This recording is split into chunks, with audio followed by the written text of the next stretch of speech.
Welcome to Everyday Entrepreneurs Everywhere with your host, Chris Parker. And welcome back to Everyday Entrepreneurs Everywhere. This is Chris Parker, and this is the second part in a two-part series with Marc Prensky. And Marc Prensky is, again, a visionary author, keynote speaker, coined the term digital native back in 2001. And he is currently working on his 9th book around empowerment of children.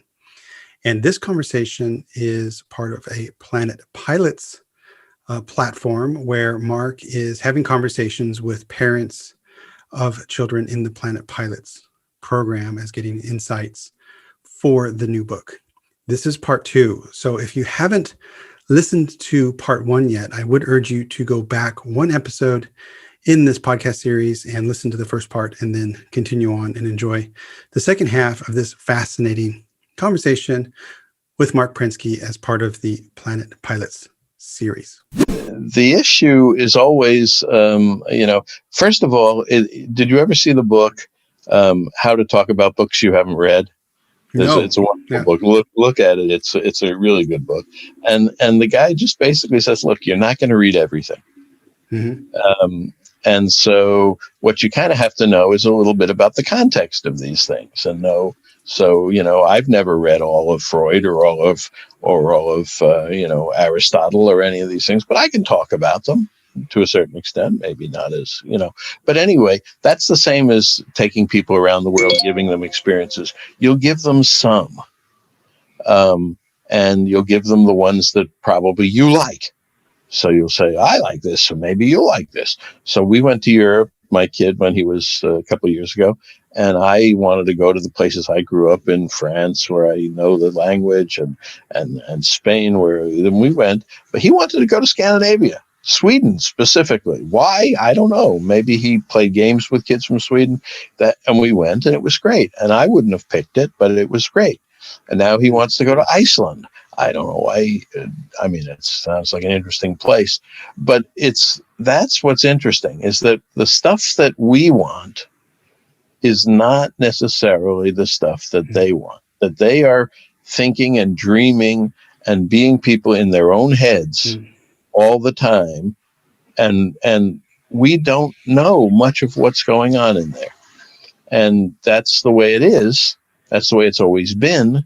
And but in the past centuries, we've said, and we don't want to know, Yeah. And now we're starting to say, wait, it may be important for us to know because we can help you. And the one thing that we can do is open some paths for you, perhaps, or tell you that dream is going to be a real tough one. If you want to be a commercial pilot, there may not be any by the time you grow up. But he knows that. I don't have to tell him that. What kids typically tell us is, we're smarter than you think. We are thinking about all sorts of things that you have no idea of.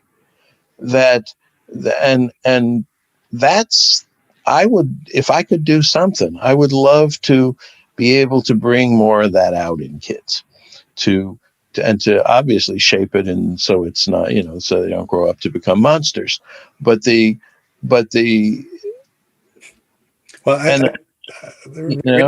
that one, one of our boys is a little more nefarious than the other, and I even thought, like, well, what if he does grow up to be this evil genius? Well, I just hope he's good at it. Let's try to put him on this right path, but who knows? He's going to watch James Bond movies or the equivalent, just like everybody else. There's going to be we all watch Star Wars as the good side and the light side and the dark side. And people are going to decide to be on the dark side. That's part of what human nature is. That would be nice to help them see that we think the light side is better because X, Y, or Z. But we've never had a shortage of dictators in the world. We've never had a shortage of all these things in the world. So stuff could happen. And sometimes if you see that coming, you might want to intervene early or see if you can counteract it in a little bit. I guess that comes into that space of keep them safe. And I guess that's a judgment as well, that if you're going to go down the dark side, then maybe try to Or if nudge you're them going to back. go down the dark side, then the hardest question is, if you go down the dark side, am I still going to support you? Do I still love you? This is, kids who become criminals, their parents, if you've done these horrible things. And those are dilemmas that we haven't all figured out yet, as parents. But the people that I always admire when they talk about their parents are the people who say, my parents really understood what I wanted, and they sacrificed for that. When I was a kid, just very personally, I learned when I was an adult that my dad took sandwiches to work instead of going out and eating with the guys so that he could have extra money to give me guitar lessons. Right. And that to me is like the best thing that my father, when I heard that, I said, wow, he's really thinking of me and before him. And that's, and the athletes say that my parents gave up their career to take me around the world and help me figure skate or whatever else it is. That to me is what I would love to have kids have. And it's easier if they articulate what they really want. And if they can't, that we help figure it out, or we try to think about that and figure it out.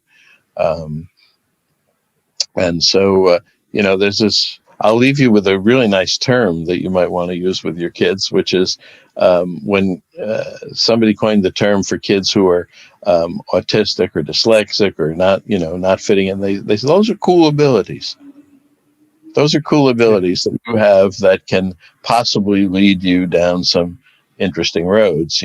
If your kid says, look, I hate stuttering and I really want to stutter, stop stuttering, you can help them with that.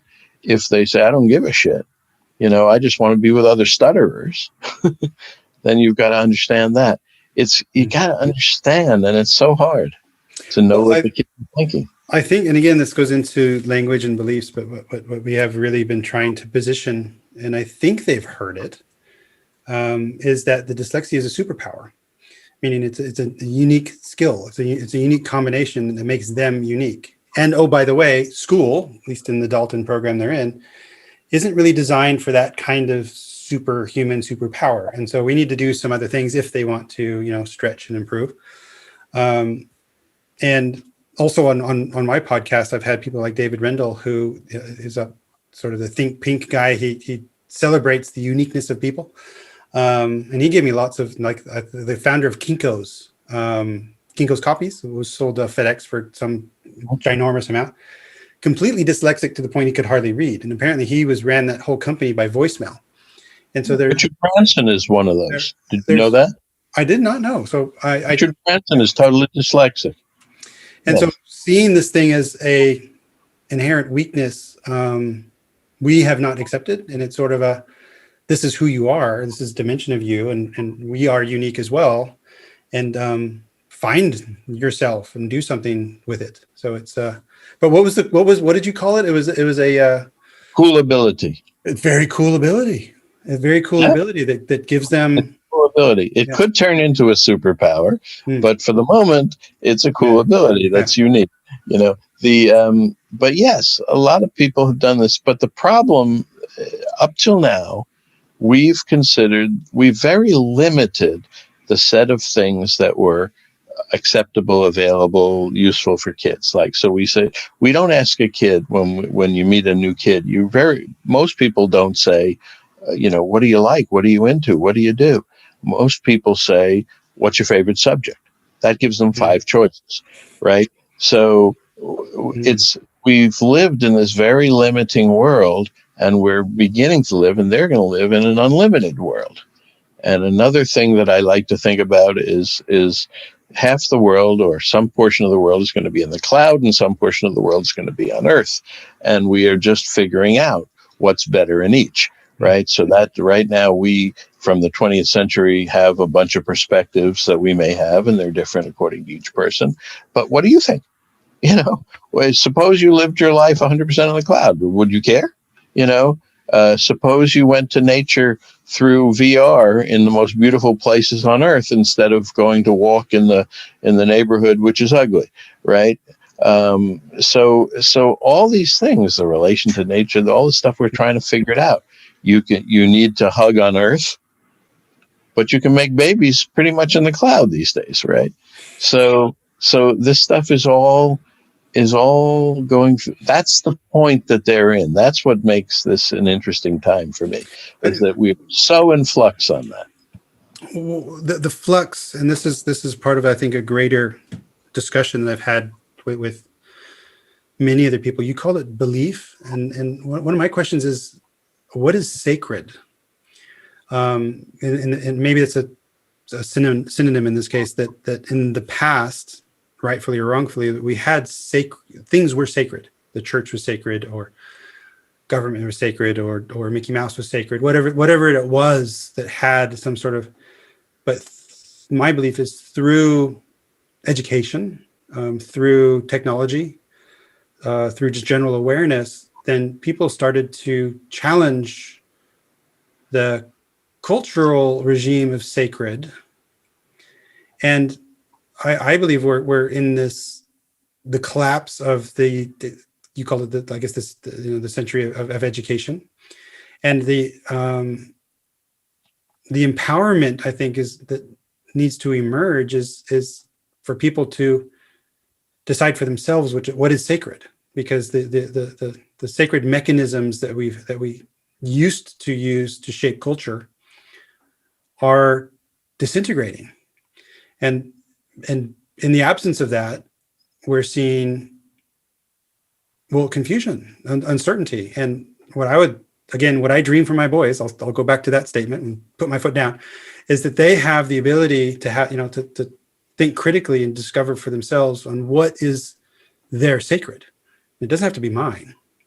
But what do you think about this, the role of sacred ritual and belief in society, and how that's shifting? Is that something that's playing in this need for empowerment?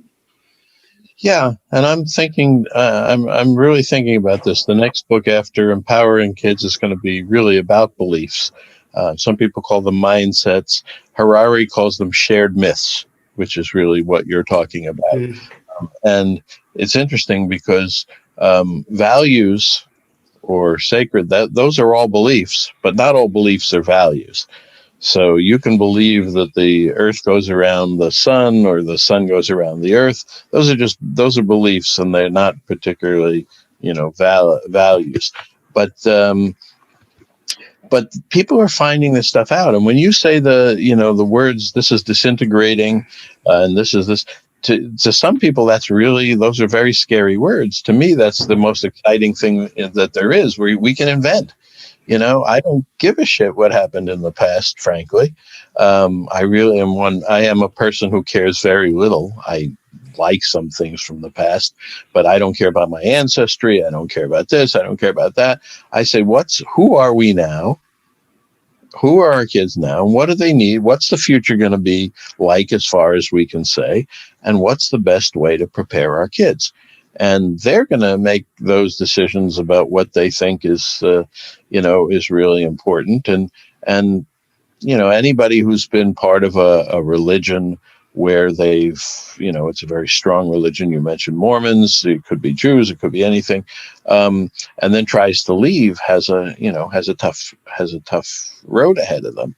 Whereas could be, anybody believes whatever they believe, except that we're starting to get into this world where if you believe stupid things like the QAnon stuff, it's destructive. So my only rule is don't be destructive. That's what I think is really important. But we're going to be, the basic view of humanity, if I take it higher, and I'm struggling with this, if you take it higher, we are, on this tiniest pimple of a pimple of a pimple of a pimple of a pimple of a thing. We are an invasive species. So we are trying to grow as much as we can. Growth is a big thing for people, whether it's individual or companies or anything like that. And we're trying to do that. And that the individual are like all these little ants, and nobody matters. It's kind of, the whole thing is just an organism trying to grow, right? But on the other hand, we experience it totally differently. We experience it totally from inside and what we think is important, and we're the center of it all. And so I keep trying to reconcile those two perspectives in my mind. I'm not 100% there. And then why do I care about the young ants as opposed to the older ants?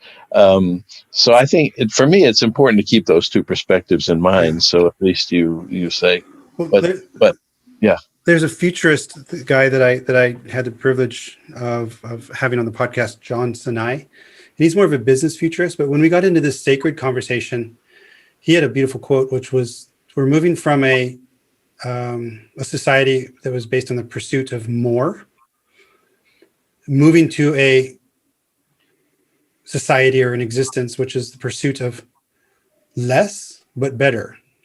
And so, and that really resonated with me, that the blind growth, GDP, perpetual, forever increase, I think we're really seeing that that's not serving us. And somehow that sacred belief that growth is king is collapsing or disintegrating, and it's becoming more okay to exist with less but better, and not be, I don't know, ashamed or from, coerced into getting back on the treadmill or whatever it is. I thought that, pursuit of less but better, that was resonating for me. Harari talks about that in his last book a lot, in I think it's the 21 Lessons book, and whether that's where, there are certainly those two perspectives in the world. There's that there. It's kind of like it's a dialectic. It's whatever you want to call whether it's change, whether that's going to come to dominate the world and humanity, who knows? But the real fact of humanity is when you come down to from the top to that lower level ourselves, is that essentially for most of the world it really sucks to be a human. It's only nice to be a human if you're in the haves. And then, okay, it's nice, and it's perhaps nicer the more you have, and the more we grow, the more, that's the argument for growth.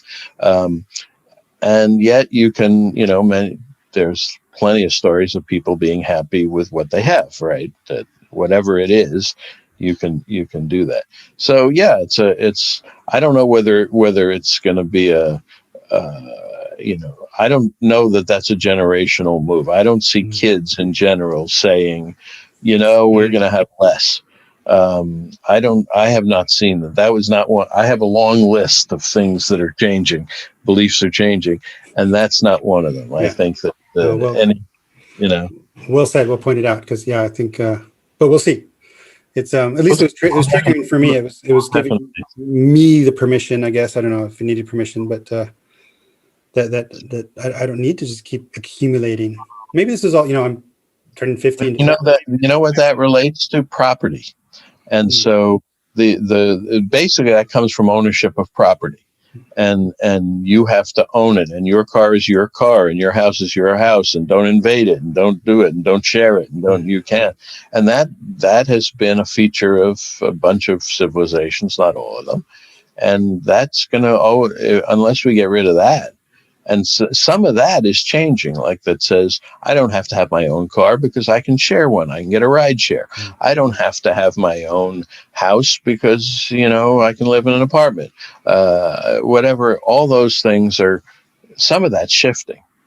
Some of that is shifting. The ownership, the property, the privacy is shifting in a huge way. I don't necessarily need, I have this big, you'd like this as an IT guy. I keep questioning whether data that exists in the world about you is your data.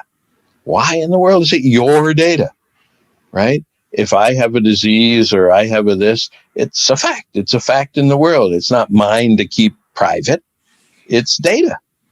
And the world is just data. So this whole idea of ownership of data is a real human construct.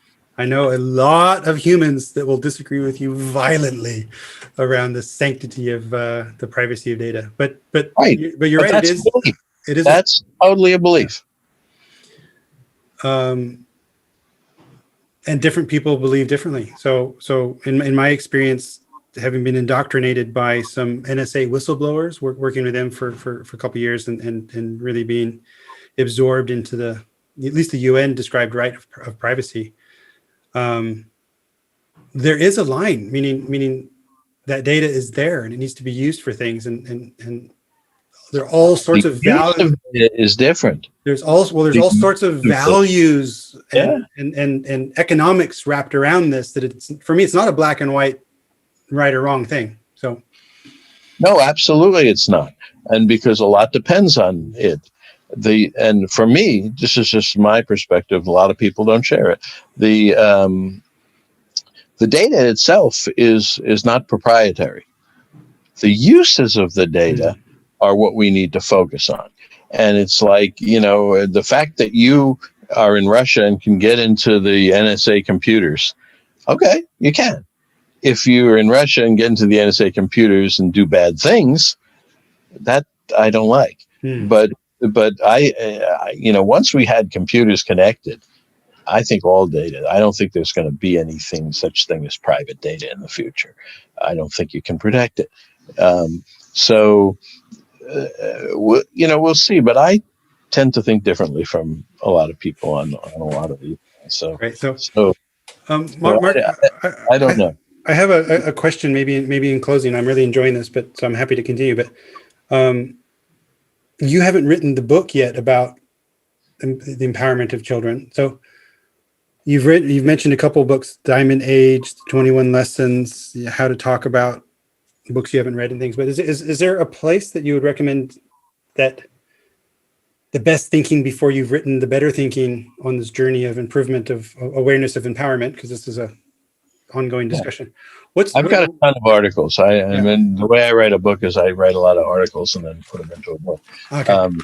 You can go to Marc Prensky archive.com. You can go to marcprensky.com. You can go to marcprensky.com is mostly promoting my speaking now, but marcprenskyarchive.com. You can search me on the web. I've got videos. I've got audios.